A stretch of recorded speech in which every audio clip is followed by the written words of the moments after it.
Ladies and gentlemen, welcome back again. This is our second edition of CEO Talks. It's been quite a few months since the end of last summer calling. I think we had the last one sometime beginning of August. We wish everybody happy holidays back then, and looking forward that the pandemic will end up very soon. Since then, at least in the whole Europe, all the countries, they have the second wave. They had a second lockdown. Some of them now they are preparing for a third lockdown. And the V-shape in the pandemic, unfortunately, is going to look like a U-shape. Countries and the governments are struggling with the vaccination. The medical companies which are producing the vaccines, they are struggling with the production and delivery on time, distribution, etc., etc. In our first series of CEO Talks, we had quite very interesting discussions talking about how leaders are coping with the new reality which came very sharp and very sudden. We learned the lessons. We saw how businesses adapted, how businesses are thriving through pandemic, and other businesses are struggling just to survive. In our second edition of CEO Talks, I'm very happy again to have my very good friend Colin Lovering, that we will co-host the events. And I would like to express my gratitude and many thanks to the British Romanian Chamber of Commerce as well for the support. Our first guest today is Corneliu Bodea. Corneliu, welcome. It's an honor. Thank you very much. It's an honor to have you with us. We will talk how leaders, how CEOs can push new ways for businesses to grow and thrive in 2021 and beyond that. And we will see Corneliu's opinion on, and we will try to get into Corneliu's mindset on how things are done from his side and his thoughts during 2021, having in mind all the lessons we have learned in 2020. Corneliu is the CEO of Adrem Invest, and Corneliu will explain us exactly what the company is doing, as well as he's the president of the Romanian Energy Center. Corneliu, once again, welcome, and I give you the floor for a small introduction. Thank you very much for having me. And Mamas, hello, Colin. Glad to be with you today. So yes, indeed, I am since almost 30 years CEO of a group of companies working in energy sector. We have about 1,500 colleagues, mainly in Romania, and we work to service the energy infrastructure of Romania. So I believe we do it with some success, since we continue doing it for so many years. I am also the president of a very prestigious Romanian Energy Association. And we are doing everything we can to represent Romanian energy industry in Brussels, but also in Bucharest. Members of our associations are all, important energy companies from electricity, gas, and oil in Romania. Very good. Corneliu, thank you very much. Colin, we have a very high profile guest today, and connected in Brussels and very well in Romania. Let's see what we can learn from Corneliu's experience and mindset today. Thank you, Mamas. Thank you, Cornelio. And I guess a belated Happy New Year to the CEO Talks listeners and viewers. I guess Happy New Year to everybody. A belated one. I guess as we get into the middle of February, I guess a lot of people are predicting 2021 as much as they can and bedding in for the year. But let's see from Cornelio's perspective. Cornelio, hi to you again. Good to see you again. I wanted to touch first on, because we've spoken a lot about sort of coping and succeeding through COVID. I want to touch on to start with about value and branding, because it's a very important subject as many people are working from home. Organizations are a little bit concerned about the potential disconnect of the company branding and culture to the team. So I just want you to sort of touch on that, and also with the working from home, as I mentioned, how is that evolving in your industry? And again, what is the impact? Are there positives, negative, etc.? And the final thing I do want you to touch on, if I may, there's 3 questions in one, is really about the management team as well, because we talk about employees and we have this vision of the teams of employees coping with working from home and at the office, but there's also team leaders and managers who are impacted on this, and we tend not to talk about them. So I wonder if you could talk about that. So there you go, my friend. 3 questions to start off with.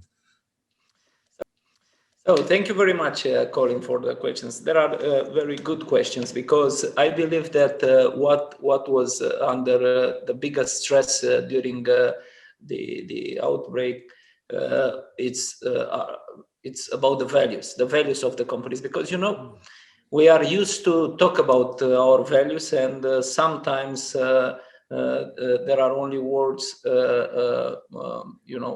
in our websites or written on our, presentations. But that was a moment when values were really challenged, because we were somehow forced to make use of our values, to show our values. And this is probably something which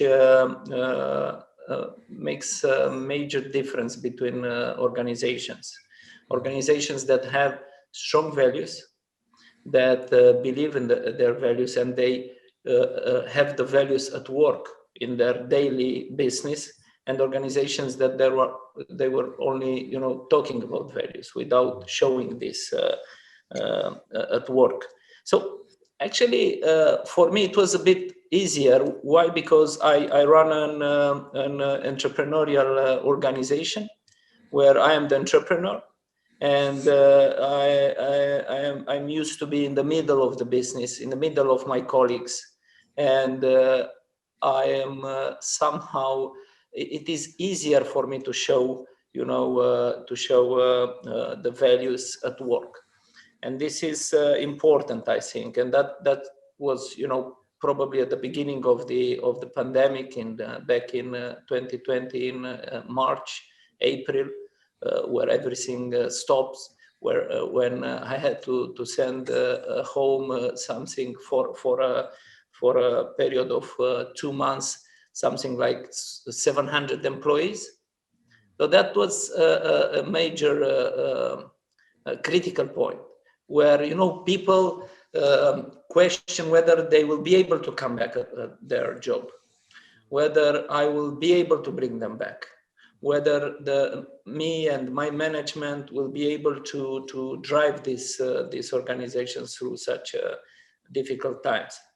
So we did it, and I think now, looking back, that was a good period for my organization, because there is more trust in our capabilities. There is more trust. So of course, that working from home, we still work from home. Most of our people work from home, and this is putting a big pressure and is challenging the culture of the organization. It's also challenging the spirit of being part of the organization. And this is a major challenge for the management.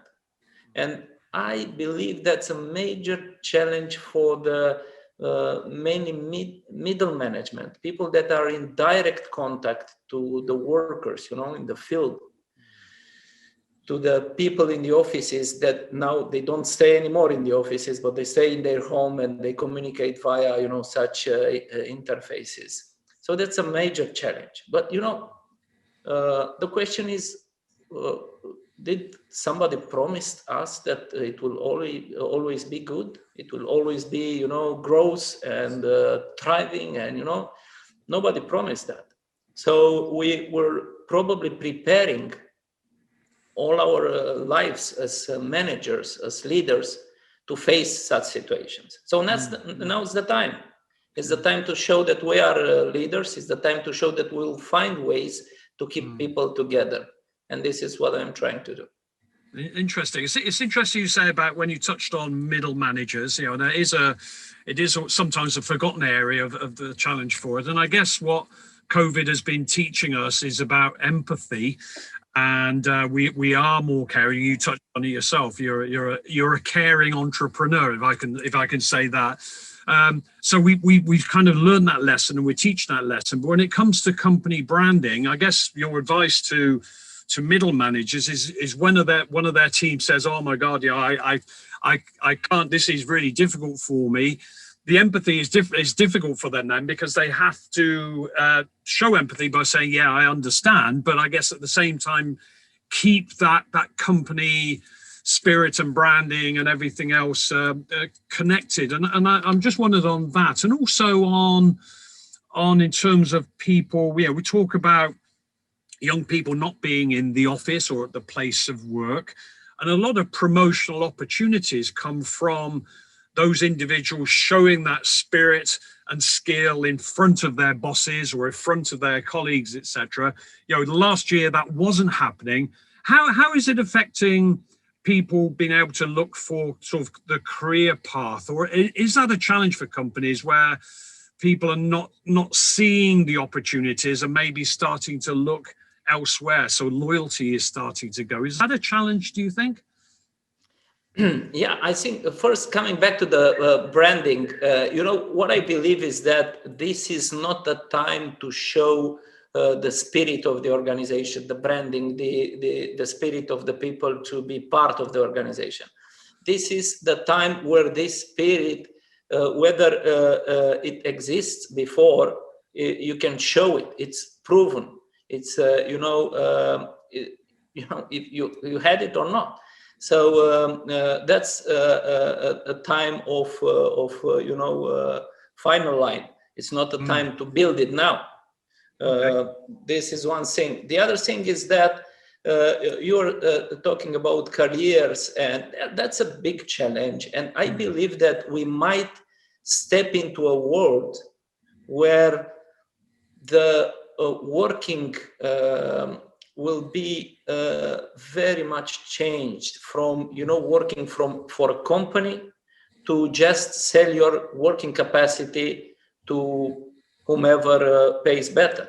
So just imagine a world where, people staying in their houses or, offices that they build to, kind of work from home, but it not necessarily be their home. They discover that they can they can first organize their time as they want, because they are not forced to go 9 o'clock in the morning in the metro and spend so much energy to move their laptops in an office and open back the laptops there and then put it back at 6 or 8 o'clock in the evening and move back with the metro to their house. They can stay and organize their time for work as they would like, and they can also work for not for only one company but for many companies. I think that this will put a pressure. It will make the work more efficient, because it's proven already that working from home is more efficient. I'm not saying that it's good, but I'm just trying to suggest that we should imagine a world where people it will not be so important to be part of a certain, spirit and organization, but it will be more important to rent your work capacity in a good way, and from the leaders and managers' point of view, to find a way to use this efficiency in their organization. That's interesting. I guess it's kind of like a more project-based work out there, and you're saying that's okay, guys. That's something that's evolving anyway. Don't fight against it, because it can actually be quite valuable to you. And just staying on this, in terms of, you've mentioned the word entrepreneur a couple of times, and I think that is one of the things as a I've lived here 12 years, and I've always sensed the Romanian entrepreneurial spirit has always been strong. And I think the last 2 or 3 years, particularly last year, as kind of, I think with UiPath and these wonderful stories, the confidence of an entrepreneur is much higher. I guess you'll say yes to that yourself, being one. In terms of, we talk about mindsets and strategies, and some people are saying, wow, this is a complete change of our strategy. But I think what you're saying there is, it's kind of, no, there's some subtle changes. But what have been the advantage? I'll mention digitalization. I think it's something, again, that Romania is becoming famous for. Has this opportunity actually given companies a chance to get their digitalization, get that competitive edge, and does this actually place Romania in a stronger position in a weird sort of way? Yeah, what to say. I would say that this is placing, if you are the last one in your class, and a new system is coming, or a new, way of doing things, it will always be better for you, because you didn't spend so much time in doing something which will be changed at the end. So Romania is in a good position here, because we are the last one in the class. So we didn't spend, we have the chance now, when the money will come, hopefully from the European Union or other sources, to invest in digitalization. It's a time to go for the latest technologies. But, that's also a half of a joke, because actually we have a lot to do here in Romania with respect to digitalization, both in, even in the energy sector. But, for company, that's a critical point. And we already live in a crazy world, and we all experience that. The kind of speed we have, the kind of stress we have on doing, fast decision and moving very fast. This is not going to stop, and we have to be used to and to adapt to this type of environment. And that's why I believe that digitalization, it will be a way to make your business more adapted to this type of fast changes, more adapted to this way of working, where people, because look, I check with my people in the company, they will never be back in the offices like before. So I was checking with the people in the company, and 76% of the people, they would like not to work from home 100%, but they would like to have a high flexibility, let's say, type of schedule. So we have to adapt to this, and we will need digitalization, because we need to connect these people. We need to make sure that these people will work in the same direction. And I'm not talking about a crazy big brother type of control, what they are, having on their screens or something like that, but just working in the same direction, which when you have such a wide base of people working from their house, you need to have a kind of digitalization. Yeah, it's a real sort of reality check that you're giving us here, I think, Cornelia, because I know if we went back to sort of last year, if COVID had disappeared, I guess the most companies' strategy would have been to go back to where they were as quickly as possible. As you say, now it's become a culture now, this hybrid way of working, and it would be very difficult to go back to that. Mamas, I'm going to bring you in just on the final bit, and I just want to talk about the road ahead. I think there's still a sense of uncertainty of how we're all talking about when we're getting our vaccine, and the life after that. Personally, can we travel again? Can we feel free? Are we going to be wearing the mask for the next 2 years? So, Mamas, just to you, my friend, just talk about the road ahead in terms of maintaining a positive attitude, long-term thinking. Cornelio touched on digitalization, but he also touched very much on empathy. Is that the road ahead? Is this what is the recipe for leaders going ahead for you? Yeah, I totally agree with you, Colin. I totally agree with Cornelio, and I want to extend it a bit to what he already said. Romania indeed was the last in technology, so it was easier to adapt. However, it's also in the DNA of the Romanians.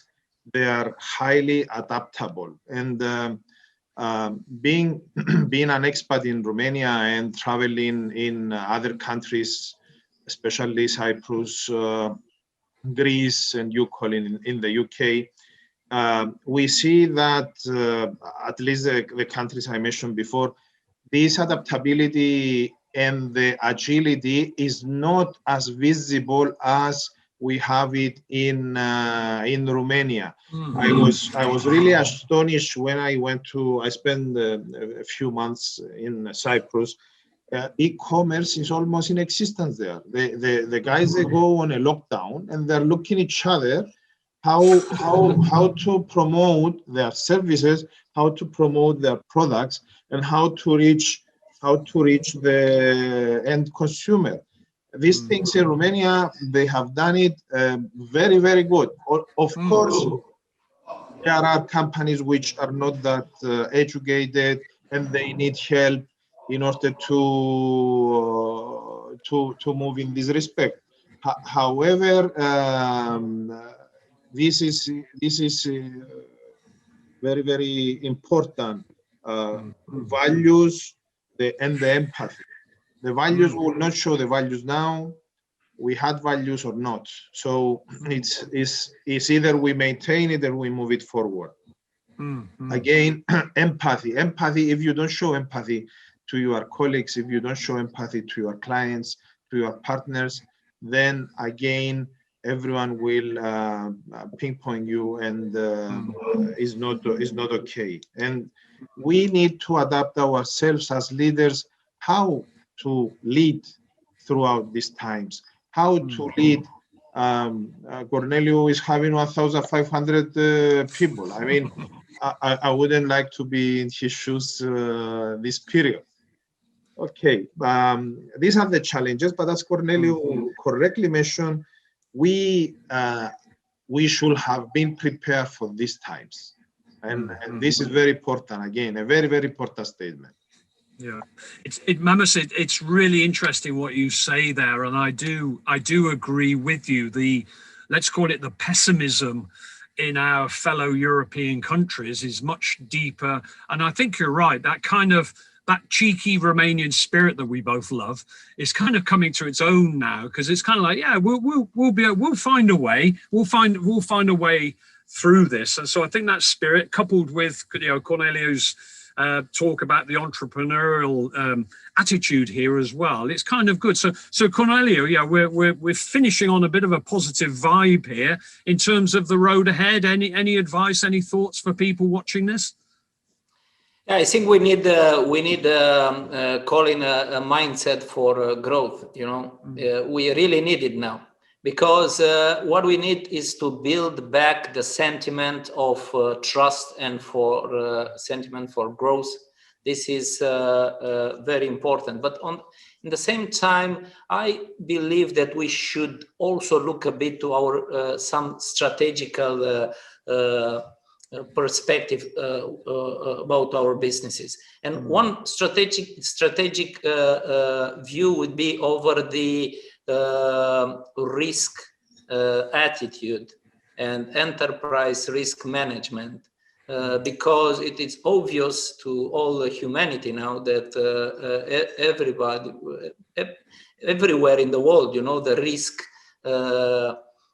plans, the risk management plans were a bit challenged by this outbreak, and we should look now and make kind of lesson learned.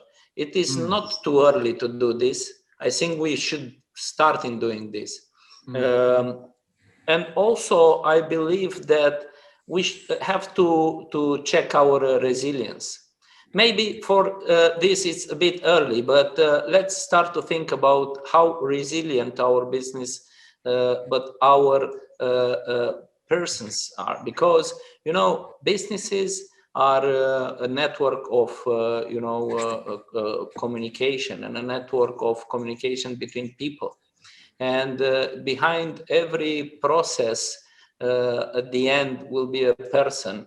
It doesn't matter if it's a digitalized process. Also, at the far end of that process, you will still find a man, somebody who needs to be resilient in order to support the organization. Because resilience stays on people, but also organization, systems, culture.